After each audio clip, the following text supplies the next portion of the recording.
ప్రభువునందు ప్రియ సహోదరి సహోదరులకు యేసుక్రీస్తు ప్రభువారి పేరున మీ అందరికీ నా వందనాలు తెలియజేస్తూ ఉన్నాను. ఈ సమయంలో దేవుని యొక్క వాక్కులు మనము ధ్యానం చేద్దాం. దేవుడు మనల్ని ప్రేమించి ఆయన సన్నిధిలోనికి తోడ్కొని వచ్చి మనల్ని ఆత్మీయులుగా బలపరుస్తూ ప్రభువునందు మనం జీవిస్తున్నాం గనుక ఆయన వాక్కులు మనము విని బలపడి ఆత్మీయంగా ముందుకు వెళదాం. దేవుని యొక్క గ్రంథంలో పరమగీతాలు తీయండి. పరమగీతములో 3వ అధ్యాయం. రాత్రి వేళ పరుండి ఉండి నేను నా ప్రాణప్రియుని వెదికినను అతడు కనబడకయుండెను. నేనిప్పుడే లేచెదను, పట్టణము వెంబడిపోయి వెదుకుదును, సంత వీధులలోను రాజవీధులలోను తిరుగుదును, నా ప్రాణప్రియుని వెదుకుదును అని నేను అనుకొంటిని. నేను వెదికినను అతడు కనబడలేదు. ప్రియమైన వరలారా, ఈ పరమగీత గ్రంథంలో మాటలు మనం ధ్యానం చేస్తూ ఉన్నప్పుడు అతి సుందరుడు ప్రభువు మనకి కనబడుతూ ఉంటాడు. దీనిని మనం ఏ కోణంలో చూసినా మనమందరం ఆత్మీయులం గనుక ప్రభువు కొరకే మనం బ్రతుకుతున్నాం గనుక ప్రభువే మనకు సర్వస్వం గనుక ఆత్మ సంబంధమైనటువంటి ఆలోచనలు కలిగిన వరమైతే ఆత్మ సంబంధమైనటువంటి తలంపులతో ప్రభువు ఇక్కడ అతి సుందరుడుగా కనబడతాడు. అంతేకాదు, ఇక్కడ మొదటి మాట అన్నాడు, రాత్రివేళ పరుండి ఉండి నేను నా ప్రాణప్రియుని వెదికితిని. అవును ప్రియులారా, యేసుక్రీస్తు ప్రభు ఈ లోకానికి రావడానికి గల కారణం పాపులమైన మనల్ని పాపము నుండి విమోచింప చేయడానికి. అందులో అనుమానం లేదు. ప్రపంచమంతా కూడా యేసు ప్రభు రక్షకుడు అని ఒప్పుకుంటుంది. కానీ ఒప్పుకొని కూడా అక్కడే నిలబడి ఆయనను రక్షకునిగా అంగీకరించి ఆయన చెప్పిన ప్రకారంగా నడవక ఆయన ఇచ్చినటువంటి ఆ రక్షణను, ఆ ప్రాణము నిత్య శిక్షకు వెళ్ళిపోయేటటువంటి స్థితిని తప్పించేటటువంటి ప్రాణప్రియుణ్ణి తెలుసుకొని కూడా విడిచిపెడుతుంది. ఇది బాధాకరం. మనమైతే ఆయన సన్నిధిలో చేరుకొని ఆయనని ప్రాణప్రియుడిగా ఎంచుకుంటూ ఉన్నాం. రాత్రి వేళలో పరుండి ఉండి నేను నా ప్రాణప్రియుని వెదికినను అతడు నాకు కనబడకయుండెను. అవును ప్రియులారా, ఆత్మ సంబంధమైన ఆలోచనలు నిద్రపోక ముందు పడుకునేటప్పుడు ప్రతి ఆలోచన కూడా, ప్రభువా నేను ఈ రాత్రి నువ్వు నన్ను పిలిస్తే ఏమిటి నా యొక్క స్థితి? నేను నిత్య జీవంలోనికి చేరగలనా? అవును, మానవులమైన మనము ప్రభువు రక్షణ పొందుకొని ప్రభు కొరకు బ్రతుకుతూ మాట ద్వారానో చూపు ద్వారానో కోపమో ఏదో ఒకటి మనిషిలో ఉంటుంది. అది అడ్డు వస్తుందేమోననే భయం. ఆ ప్రాణప్రియుని వెదుకుతూ ఉంటే అది అడ్డుపడి నాకు పరలోక ప్రవేశానికి మార్గం ఇవ్వదేమోననే భయం కలిగి ఉన్నావా? అదే ఇక్కడ వెదికినను అతను కనబడలేదు. ఒక్కొక్కసారి కన్నీళ్లు వస్తాయి, గుండె వేగం పెరుగుతూ ఉంటుంది. ప్రభువు కొరకు ఆలోచనలు, అంటే ప్రభువు పరలోకములో ఉన్నాడు, ఓకే, ఆయన స్తుతించడానికి ఆయన గణపరచడానికి నేను సిద్ధపడ్డాను, మంచిదే. అయితే అపోస్తల బోధలోనూ సహవాసములోనూ రొట్టెలోనూ ప్రార్థనలోనూ ఉంటూ అయినప్పటికీ లోకములో పయనించినప్పుడు ఆ ప్రాణప్రియుని మరిచిపోతున్నావా? ఆ ప్రాణప్రియుణ్ణి అనేక సమయాలలో ఒక్కొక్కసారి ప్రక్కన పెట్టేటటువంటి వాడుగా ఉన్నావా? అట్లా ఉంటే అతడు వెతికినా కూడా కనపడినట్లుగానే ఉంటూ ఉంటాడు. అందుచేతే నీ హృదయము, నీ ఆత్మమంట ఎల్లవేళలా ప్రభువుదై ఉండాలి. వెలుపట ఉన్న సంఘం వెలుపటి వారితో కూడా మనం బ్రతుకుతూ ఉన్నప్పుడు ప్రభువుని స్తుతించేటటువంటి మనుషులుగా, ప్రభువుని కనబరిచే మనుషులుగా, మన ప్రాణప్రియుడు రక్షకుడు అని మనము ప్రార్థనలో చాలామంది వేడుకుంటూ ఉన్నప్పుడు వారి ప్రార్థనలో ముగింపులో ప్రాణప్రియుడు రక్షకుడునైనా యేసునామమున అంటున్నప్పుడు నాకు చాలా ఆనందంగా ఉంటుంది. చూసారా, ఆ మాటల యొక్క వరవడి ఎట్లా ఉంది? ప్రాణప్రియుడు నా రక్షకుడు. అవును, పాతాళానికి పోతున్న నిన్ను, అగ్నిగుండానికి పోతున్న నిన్ను, నిత్య శిక్షకు పోతున్నటువంటి నిన్ను నిత్య జీవం వైపు నడిపించడానికి ప్రభు ఈ లోకానికి వచ్చి ఉండగా, ఆయన ప్రాణాన్ని పెట్టి ఉండగా, ఆయన ప్రాణప్రియుడేగా. అందుకే నేను ఇప్పుడే లేచేదను, పట్టణము వెంబడిపోయి వెతుకుతాను, సంత వీధులలోను రాజవీధులలోనూ తిరుగుతాను, నా ప్రాణప్రియుని ప్రాణప్రియుని వెతుకుదును అని నేను అనుకుంటుని, నేను వెతికినను అతడు నాకు కనబడలేదు. అవును ప్రియులారా, ఆ తృష్ణ మీలో ఉన్నదా? దేవుని గురించినటువంటి తృష్ణ మీలో ఉన్నదా? యేసుక్రీస్తు ప్రభు రక్షకుడే ఓకే అని చెప్పేసి అంటున్నావు, కానీ ఆయన గురించినటువంటి ఆలోచన, ఆయన గురించినటువంటి బాడీ లాంగ్వేజ్, ఆయన గురించినటువంటి విధానం మీలో ఉంటే మీరు ఆయన గురించి వెతుకుతున్న వారే. ఆ తృష్ణ మీలో కనబడుతూ ఉన్నప్పుడు, ఒక సేవకునిగా మిమ్మల్ని అందరినీ చూస్తూ ఉన్నప్పుడు, అరే సహోదరి చాలా మారు మనసు పొంది బలముగా ఉంటూ ప్రభు కొరకు వెతుకుతూ ఉందే, ప్రభు కొరకు జీవిస్తూ ఉందే, నిజంగా ప్రభు బలలో పాల్గొంటూ కూడా ప్రభువుని గణపరుస్తూ ఉందే, అట్టి సహోదరిలా ప్రతి సహోదరి ఉంటే ఎంత బాగుంటుంది.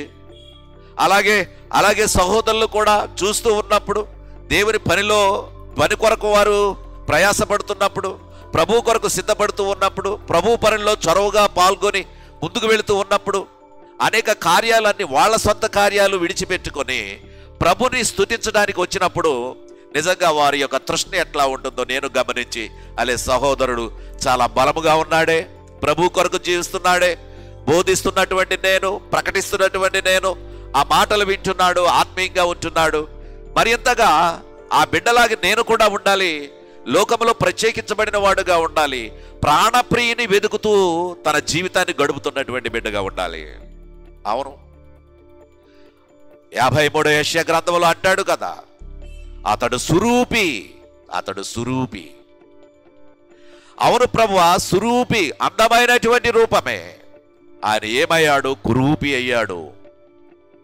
అందమైనటువంటి ప్రభు మన కొరకు, మన పాపముల కొరకు, అపరాధముల కొరకు, దోషముల కొరకు ఆయన ఏమయ్యాడు? ఆ రూపాన్ని కోల్పోయాడు. ఆయన ఆనవాలు గట్టలేని వాడుగా ఆయన రూపం మారిపోయింది. ఆ కొరడాలతో కొట్టించుకొని, పిడిగుద్దులు గుద్దించుకొని, తలపై ముళ్ళ కిరీటం పెట్టించుకొని, ముఖంపై ఉమ్మి వేయించుకొని బయటకు వచ్చేసరికి ఒక అంగి ఒక అతని మీద తొడిగి తీసుకొచ్చేసరికి అతని రూపమే మారింది. చూసిన వెంటనే కన్నీళ్ళు ఆగక మానవు. అటువంటి రూపం ఆయనది. ఎవరి కొరకు అంటే మన కొరకే. అటువంటి ప్రాణప్రియుడు మన ప్రభు. 3వ వచనములో అంటున్నాడు చూడండి, పట్టణమునందు సంచరించు కావలివారు నాకు ఎదురుపడగా మీరు నా ప్రాణప్రియుని చూచితిరా అని నేను అడిగి తిని. మీరు నా ప్రాణప్రియుని చూచితిరా. మరియా వెళ్ళినది లోపలకు వెళ్ళింది. వెళ్ళిన తర్వాత కాపలవాడు అనుకుంది, అయ్యా ఇక్కడ ఉన్నటువంటి ప్రభువు దేహాన్ని ఎవరు ఎత్తుకుపోయారు? నువ్వు చూచావా? నా ప్రాణప్రియుడిని చూచావా? అవును, నా ప్రాణం అతనితోనే హత్తుకొని ఉన్నది. నా ప్రాణమే ఆయన. ఒక్కొక్కసారి మనం కొన్ని సందర్భాల్లో అంటాడు నా ప్రాణం అంటుంటాం కదా. చాలా మంది నా బిడ్డలు నా ప్రాణం అంటూ ఉంటారు. వాళ్ళు అతిగా ప్రేమించేటటువంటి వారిని నా ప్రాణం అంటూ ఉంటాం. అందుకే అంటే సర్వము కూడా నా ప్రాణం వారి మీద ఆధారపడి ఉంది. అంత ప్రేమ మరి ప్రభువు మీద ఉందా? నీ ప్రాణప్రియుడు ప్రభు అయిన యేసుక్రీస్తు మీద ఉందా? ఆయన కొరకు బ్రతుకుతున్నటువంటి నీవు ఎలా కనబరుచుకుంటున్నావు? బయటకు వెళుతున్నప్పుడు, నువ్వు బయట ప్రపంచంలో నడిపిస్తూ వారితో కలిసి మమేకమైతూ ఉన్నప్పుడు, నీ విధానాలు చూస్తూ ఉన్నప్పుడు నీ ప్రాణప్రియుడిని వారు నీలో చూస్తున్నారా? చూస్తే నీవు నిజంగా ధన్యుడవే. అందుకే మీరు నా ప్రాణప్రియుని చూచిదా అని నేను అడిగితిని, నేను వారిని విడిచి కొంచెము దూరము పోగా నా ప్రాణప్రియుడు నాకు ఎదురుపడెను. కొంచెము దూరము పోగా ఎవరు ఎదురుపడ్డారు? ప్రాణప్రియుడు, నీ ప్రభు. కొంతమంది సిస్టర్స్ అంటూ ఉంటారు, ప్రార్థించాను, నిజంగా ప్రభు మాట, ప్రభు యొక్క వాక్కు నాకు వినిపించింది. ఆ ప్రకారం విన్న తర్వాత, ఆ వాక్యాన్ని చదువుకున్న తర్వాత ఆ ప్రాణం ఎంతో ఆనందపడింది. ప్రార్థించిన తీరు, ఎదురు చూసిన తీరు, నా ప్రాణప్రియుని గురించి నేను అడిగిన తీరు, నేను కన్నీళ్లు పెట్టిన తీరు కూడా నాకు ఎంతో ఆనందాన్ని ఇచ్చింది, సంతోషాన్ని ఇచ్చింది. నా కొరకు ప్రార్థన చేయండి. ప్రభు నన్ను ఎంతగానో ఇష్టపడుతున్నాడు, నేను అందుకే ప్రభువుని ఎదుగుతూ ఉన్నాను అని చెప్పి మనం చెబుతూ ఉంటూ ఉంటారు. అందుకే నేను వారిని విడిచి కొంచెం దూరము పోగా నా ప్రాణప్రియుడు నాకు ఎదురుపడెను, వదిలిపెట్టక నేను అతన్ని పట్టుకొంటిని. అమ్మా, అయ్యా, వదిలిపెట్టక మనం పట్టుకొని ఉన్నాము కనుకనే దేవుని సన్నిధిలోనికి వచ్చి, ప్రభువా నేను ఉన్నాను, నీతోనే ఉన్నాను, నేను ఎక్కడికి వెళ్ళలేదు. బయట అడుగు పెట్టినా, లోకంలో అడుగు పెట్టినా, ఇంట్లో అడుగు పెట్టినా, ఎక్కడ అడుగు పెట్టినా, నువ్వు నడిచినా, పడుకున్నా, లేచినప్పుడు అన్నిటిలో కూడా ఆయన వాక్యాన్ని నువ్వు ధరించుకొని ఉన్నావు కాబట్టి, ఆ ప్రాణప్రియుని నీవు పొందుకొని ఉన్నావు కాబట్టి, ఆత్మ సంబంధమైన విధంగా నీవు నిలబడి బలముగా ఉండేటటువంటి వాడుగా ఉంటావు. అందుకే ప్రభు అయిన యేసుక్రీస్తు ఆ బాప్తిసం ఇచ్చుకున్నటువంటి యోహాను దగ్గరకు వచ్చినప్పుడు, యేసుక్రీస్తు ఎప్పటికి ఇది కానిమ్మని చెప్పినప్పుడు, యేసుక్రీస్తు బాప్తిసానికి సిద్ధపడిన తరువాత, బాప్తిసం ఇచ్చిన తరువాత ఆకాశం నుండి ఒక శబ్దం ఏమిటంటే, ఈయన నా ప్రియ కుమారుడు, ఈయన యందు నేను ఆనందించుచున్నాను. ఈయన నా ప్రియ కుమారుడు, తండ్రి అయిన దేవుడే నా ప్రియ కుమారుడు అన్నాడు. ఇక్కడ దేవుని యొక్క వాక్యములు ఈ పరమగీతాల్లో, ఆ యొక్క వచనాల్లో చూస్తున్న నా ప్రాణప్రియుడు, నా ప్రాణప్రియుడు ఎవరిది అంటే అది ప్రభువే, సుందరుడు. ఆ ప్రభువే సుందరుడు. ఇక్కడ చూడండి 7వ వచనంలో, మొదటి అధ్యాయం 7వ వచనంలో, మొదటి అధ్యాయం 7వ వచనంలో, నా ప్రాణప్రియుడా నీ మందను నీ వెచ్చట మేపుదువో, మధ్యాహ్నమున నేనచ్చట నీడకు వాటిని తోలుదును, నాతో చెప్పుము. ముసుగు వేసుకుని దాననై నీ జతకాండ్ల మందల యొద్ద నేను ఎందుకు ఉండవలను అని క్వశ్చన్ మార్క్ వేశాడు. ఇక్కడ చూడు, నా ప్రాణప్రియుడా, నా ప్రాణప్రియుడా నీ మందను ఎచ్చట మేపుదువో, మధ్యాహ్నమున ఎచ్చట నీడకు వాటిని తోలుదువో, నాతో చెప్పు, నేను ముసుగు వేసుకుని వచ్చి నీ జతకాండ్ల మందల యొద్ద నేను ఎందుకు ఉండవలెను. అవును, ప్రభువు కొరకు అక్కడ కాపరిగా ఉన్నట్టు ప్రభువు కావచ్చు, ప్రభువు ప్రథముడుగా ఉన్న ప్రభువు, సుందరుడుగా ఉన్న ప్రభు, నీ ప్రాణప్రియుడైన ప్రభు, ఆయనతో సహవాసం చేయాలని, ఆయనతో ఉండాలని, ఆయనతో గడపాలని నువ్వు అనుకుంటున్నప్పుడు ఎక్కడికైనా వెళతావు. ప్రభు కొరకు ఎక్కడికైనా వెళతావు. ఒక్కొక్క సహోదరులు చూడండి, ఆ దేవుని యొక్క వాక్యం వినడానికి, ఆ ప్రభు మాటలు వినడానికి సుదూర ప్రాంతాలకు వెళ్తూ ఉంటారు. వాళ్ళకి ఇష్టమైనటువంటి మాటలు, సత్యమైన మాటలు ప్రకటించేటటువంటి దైవ సేవకులు ఎవరైనా ఉంటే వారి ద్వారా సత్యాన్ని మాకు అందిస్తున్నారు. ఆ యొక్క మాటలు వింటుంటే నా ప్రాణప్రియుని నా చెంత ఉన్నట్టుగా ఉంటుంది అని భావిస్తూ ప్రభు కొరకు బ్రతికి ఆ యొక్క ఆనందాన్ని పొందుకొని ప్రభువుని గణపరిచేవారుగా ఉంటారు. వారు ఎంతో ధన్యులు కాదా? అందుకే ప్రభు నీ కొరకు, నా కొరకు ప్రాణం పెట్టి చనిపోయి తిరిగి లేచి పరలోకానికి సజీవుడుగా ఉన్న ప్రభు, ఆ ప్రాణప్రియుడైన ప్రభు జీవించిన కాలంలో ఎవరు నీ ప్రాణప్రియుడంటే ప్రభు అయిన యేసుక్రీస్తు మాత్రమే. ఆయనే మన ప్రాణప్రియుడు. తండ్రి వీరేమి చేయుచున్నారో వీరికి తెలియదు, వీరిని క్షమించుము అని అన్నటువంటి ప్రాణప్రియుడు. వీరిని క్షమించు, తెలియక చేశారు. నువ్వు తెలిసి చేసినా తెలియక చేయనా, తండ్రి అయిన దేవునికి మన ప్రాణప్రియుడు చెప్పేది ఏమిటంటే వారిని క్షమించు.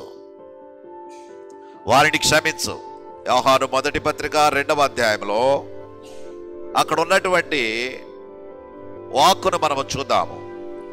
నా చిన్న పిల్లలారా, మీరు పాపము చేయకుండాటకై ఈ సంగతులు మీకు వ్రాయిచున్నాను. ఎవడైనను పాపము చేసిన ఎడల నీతిమంతుడైన యేసుక్రీస్తు అను ఉత్తరవాది తండ్రి యొద్ద మనకు ఎక్కడ ఉన్నాడు? తండ్రి యొద్ద మనకున్నాడు. ఎవరైనా నీతిమంతుడైనటువంటి యేసుక్రీస్తు అనే ఉత్తరవాది మన పక్షాన వాదించడానికి, మన పక్షాన నిలబడడానికి శిలువ యాగం చేస్తూ ఉన్నప్పుడు కూడా అన్నాడు, తండ్రి వీరేమి చేయుచున్నారు, వీరికి తెలియదు, వీరిని క్షమించు అని. ఆ ప్రాణప్రియుని ఎదుర్కొన్నాము, ఆ ప్రాణప్రియుని చేర్చుకున్నావు. ఆ ప్రాణప్రియుని ద్వారా నువ్వు ఉల్లాసమైనటువంటి జీవితం జీవిస్తున్నావు. కష్టాలైనా కన్నీళ్ళైనా ఈ లోకంలో ఇక్కడ ఏవైనప్పటికీ కూడా అవి భరించుకొని ఉంటున్నావు. ఎందుకో తెలుసా? నా ప్రాణప్రియుడు నా ప్రభు, నా ప్రాణప్రియుడు నా ప్రభు. అందుకే ఇక్కడ నీతిమంతుడైన యేసుక్రీస్తు ఉత్తరవాది తండ్రి యొద్ద మనకున్నాడు. ఆయనే మనలకు శాంతికరమై, మన పాపములకు శాంతికరమై ఉన్నాడు. మన పాపములకు మాత్రమే కాదు, సర్వలోకమునకు శాంతికరమై ఉన్నాడు. కాబట్టి అట్టి ప్రభు మన నిమిత్తం, మనము ప్రభువుని స్తుతించడానికి ఇక్కడ మనం సిద్ధపడ్డామంటే, ఆయన ఆరాధించడానికి మనం సిద్ధపడ్డామంటే, ఆయన మరణం, ఆయన పునరుత్థానం. అవును, నా పాపముల నిమిత్తం ఆయన మరణించాడు, ఆయన లేచాడు, వెళ్ళాడు, పరలోకంలో ఉన్నాడు.